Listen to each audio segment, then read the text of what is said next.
Hello, fellow friend and also respected leader. So today we would like to present about the assignments for English Morphology and Syntax, and we are is going to talk about the grammatical functions. So entering the first, I would like to explain about the subjects in grammatical functions. There's a three thing that will explain in later discussion. The first one is about the grammatical subjects, and the second one is about logical subject, and the third one is about psychological subjects.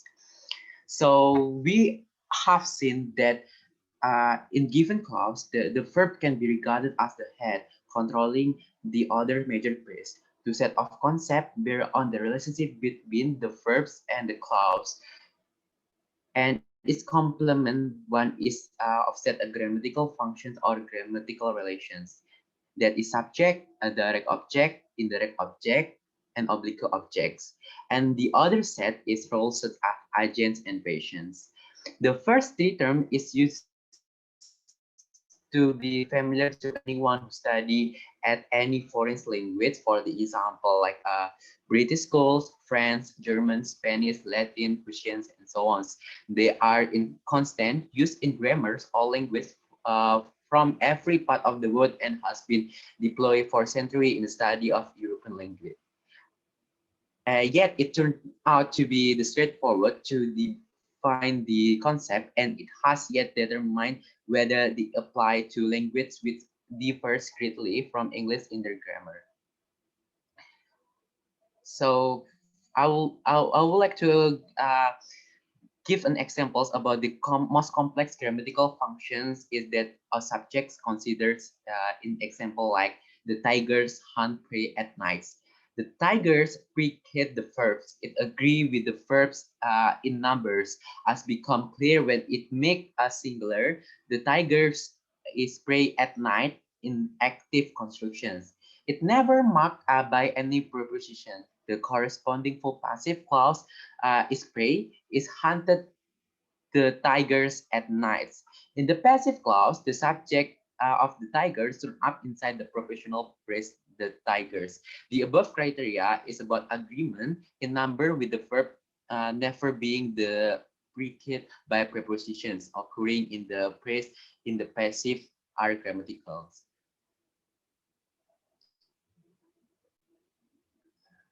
So I would like to give second examples about the Fiona persuade Arthur to bake a cake, and also Susan wanted James to study Germans.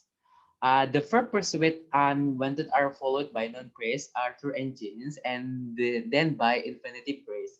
This infinitive phrase to have understood subjects controlled by noun phrase Arthur's James to the right of the verbs.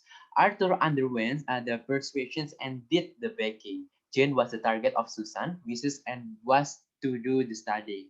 Suppose we expand to include the missing constituent. And I would like to give another examples about there's two things. A, Ayala went to the ball. Ayala chatted to Jonathan Stubb. B, Ayala went to the ball and chatted to Jonathan Stubb.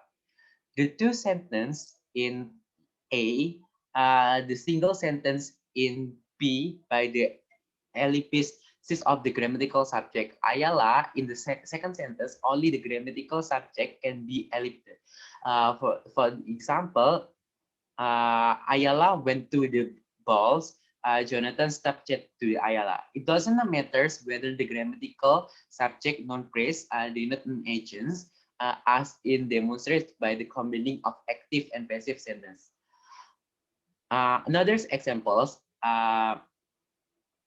In these constructions, the grammatical subject is pivotal in the sentence that is grammatical subject that is committed by the A to the B example. Furthermore, the understood subject of the grammatical second clause is controlled by the initial grammatical subject.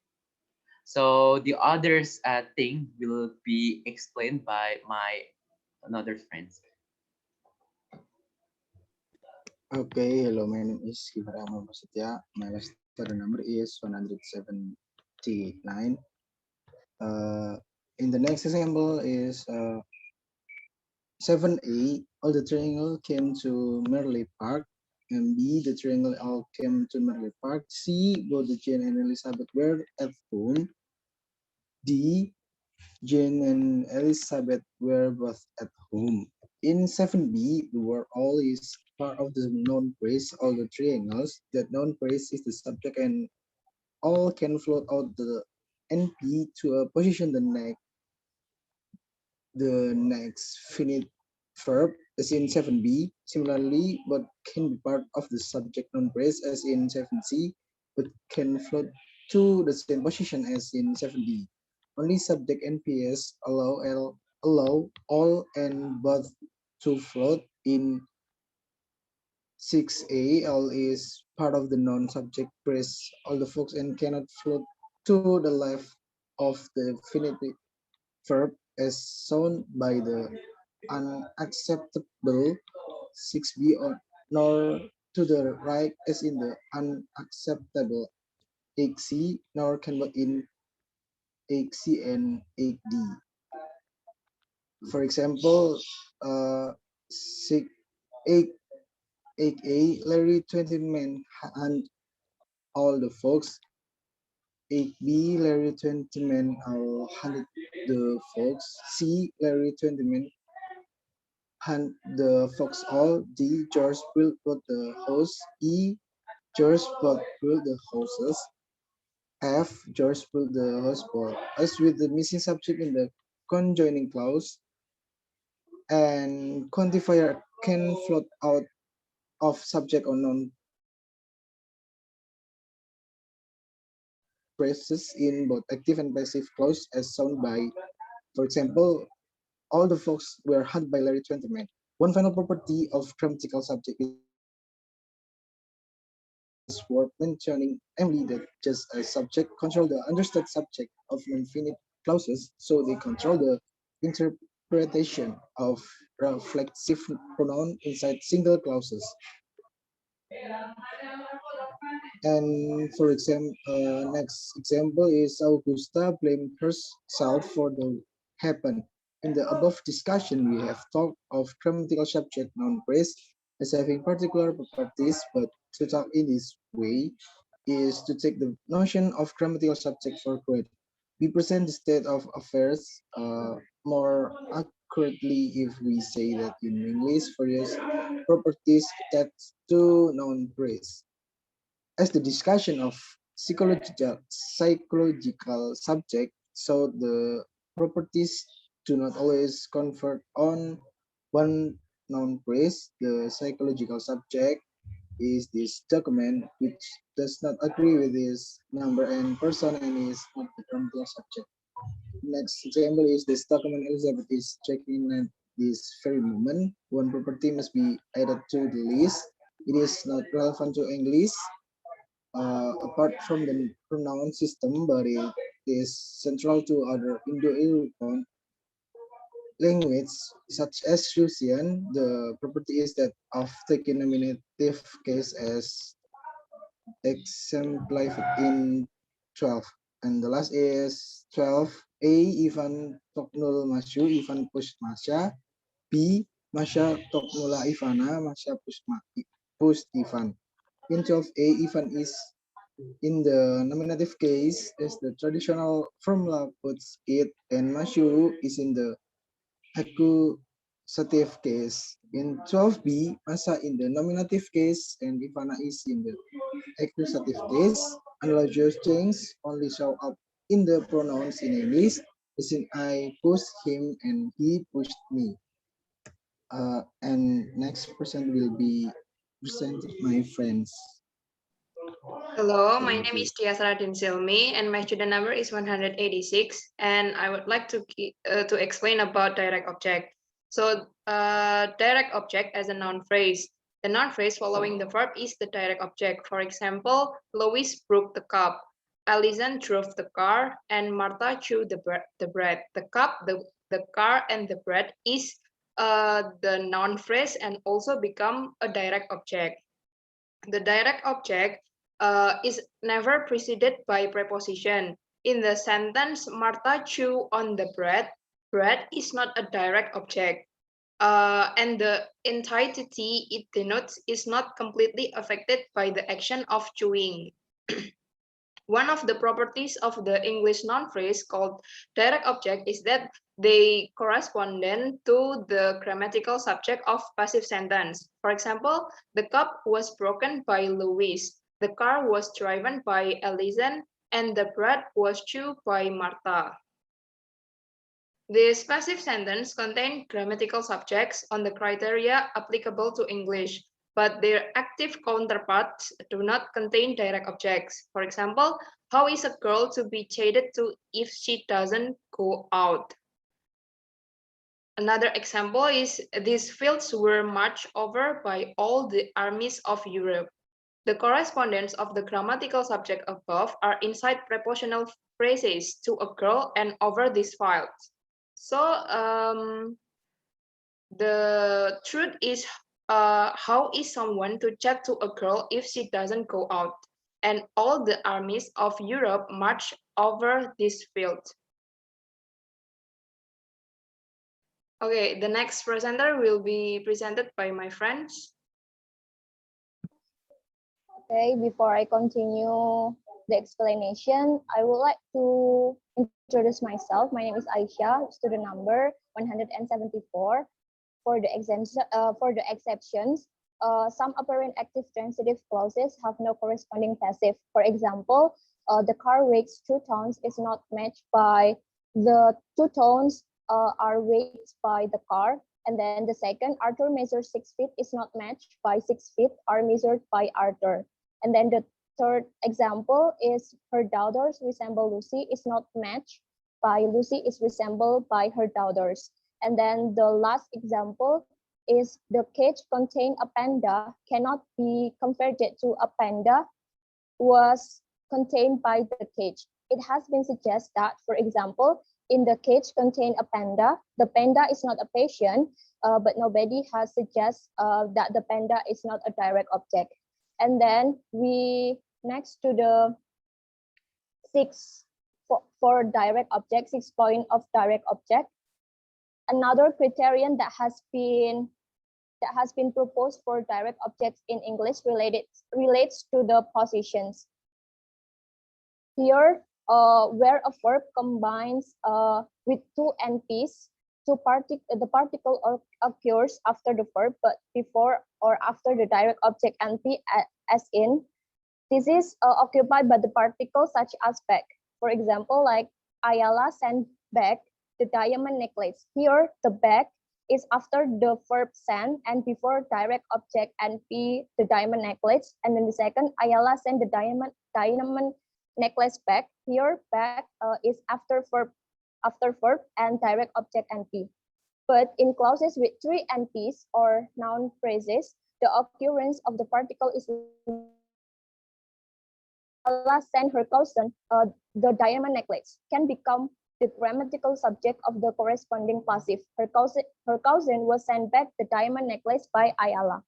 The second example is Ayala sent back her cousin in the diamond necklace. This is not right because the back is, even though the back after send, the verb send, but this is not the right sentence. And then the third example, like Ayala sent her cousin back the diamond necklace. It is also not right, even though the back is after the word her send her cousin. And then the last example is Ayala sent her cousin the diamond necklace back. This is the right example for these sentences, for these cases, for the 3 NPs. And then the point 7, pronoun becoming grammatical subject of the passive. Another complication that deserves mention is that pronouns behave differently from full NPs with respect to back. Like, for example, Ayala sent him back the diamond necklace. They allow prepositional phrases as in Ayala sent away the diamond necklace to her cousin. I think that's all from the direct object, and the next material will be presented by my friend. All right, thank you. My name is Rafael Fabian Praisa Widharma, student ID 183. And my colleague Genada Asaika will be presenting about oblique object and indirect object. Now, in English, any noun phrase that is the complement of a preposition is called an oblique object. This is where the prepositional phrase itself is the complement of a verb. We can see examples of this in the sentences Frank bought a piano for Jane and the sentence Michael went to Milan. The oblique object in these sentences can be found in the phrases for Jane and the phrase to Milan. Now, phrases such as the ones mentioned before used to be analyzed as containing indirect object nouns. But this concept of indirect objects is considered problematical by the wider academic community. Indirect objects were said to be noun phrases that are preceded by to, and the related verbs were either listed individually or given classes such as verbs of saying, verbs of giving, and so on and so forth, to avoid phrases such as to blank in the sentence he went to blank being labeled as indirect objects. Now, furthermore, it's rather difficult to separate indirect objects from adverbs of direction. It's been suggested that indirect objects contain animate nouns, whereas adverbs of place contain inanimate nouns, usually ones that denote countries, towns, villages, and other places and locations. Now, this suggestion has certain flaws and oddnesses. The fault in this one is rather semantic than syntactic. And it has been put forth that to remove these faults and oddnesses, one may substitute certain lexical items. Um, Moving on, there has been another suggestion where that indirect objects can occur immediately to the right of the verb, but not immediately to the right of adverbs of direction.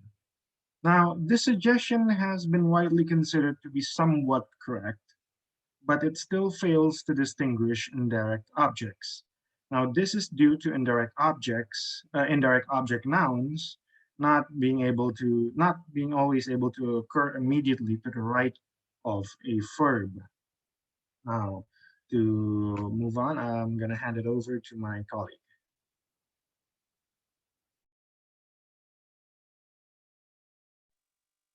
Okay, hello everyone. My name is Genada Asaika. My student number is 188, and I would like to continue the presentations. Well, here I would like to give some examples that will help you to distinguish between oblique object and indirect objects. Well, sometimes it is very difficult to separate indirect object from adverbs of directions. It is sometimes suggested that the two can be distinguished on the grounds that indirect object phrases contain animate nouns, whereas adverbs of place contain inanimate nouns denoting countries, towns, and other places. For example, in the word sent in a sentence, Lucy sent a letter to Isadora, and Lucy sent Isadora a letter. Then the particular examples, for example, are already tested on many classes of students at all levels. And the first property is that both can occur in WH interrogative with the prepositions to at the end of the beginning of the clause. For example, in examples, who did John send a book to? And to whom did John send a book? Next, another property in common is that both can occur in active interrogative WH clauses with to only with, but not in passive WH interrogative. For example, who did John send the book, and what place did John send the book? From these examples, it can be elicited that indirect objects and adverbs of directions can occur at the front of clauses preceded by only. For example, in such constructions, the prepositions to cannot be omitted compared to the indirect object in the examples of only to the best students will he give the book and only the best student will he give this book. And the same applies to the another examples like it is to the best students that he gives this book and it is the best students he gives this book. There's one difference concealed by the use what place. Indirect objects are questions by who and to and followed by to or to whom. But adverbs of directions are questions by where. However, this is one difference to be directions to be set against of a number of similarities, and it could be in any case be argued that the difference doesn't reflect a synthetic category, but a difference in sorts of entities that are the end of the movement where being reserved for places and who for human beings. And the analysis indicated by above that is that we cannot maintain the traditional concept of indirect objects as two phrases with verbs such as give and show, and that all verb complements introduced by a preposition should be treated as one category, namely oblique objects. The concept of indirect object is not dead, however, and some traditional analysis applied it, for example, in the phrase to Harry, in examples of Emma gave advice to Harry and Emma gave Harry advice. The label indirect object in these examples is useful for Harry, and it can be declared to reflect the fact that while Harry is an object, compare Harriet was given advice by Emma.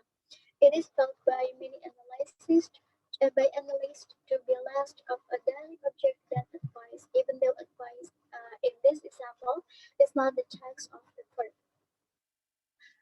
In summary, three major relationships hold between verbs and their complement nouns and non-phrases also subject, direct objects, and object objects.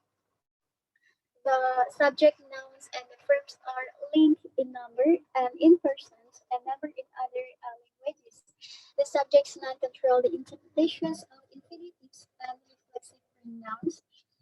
And meanwhile, for the grammatical subjects, nouns typically, though not always denote agents, they typically first in clauses, thereby being the starting points of the messages conveyed. Direct objects, on the other hand, in English immediately follow the verb in the active declarative constructions and correspond to the grammatical subject of the passive clauses. And another one for the oblique objects, they are nouns that are a complement to a prepositions. And it's, for example, in the word gave and spoke and another and also verbs such as give, show, and tell, and was traditionally called the indirect object.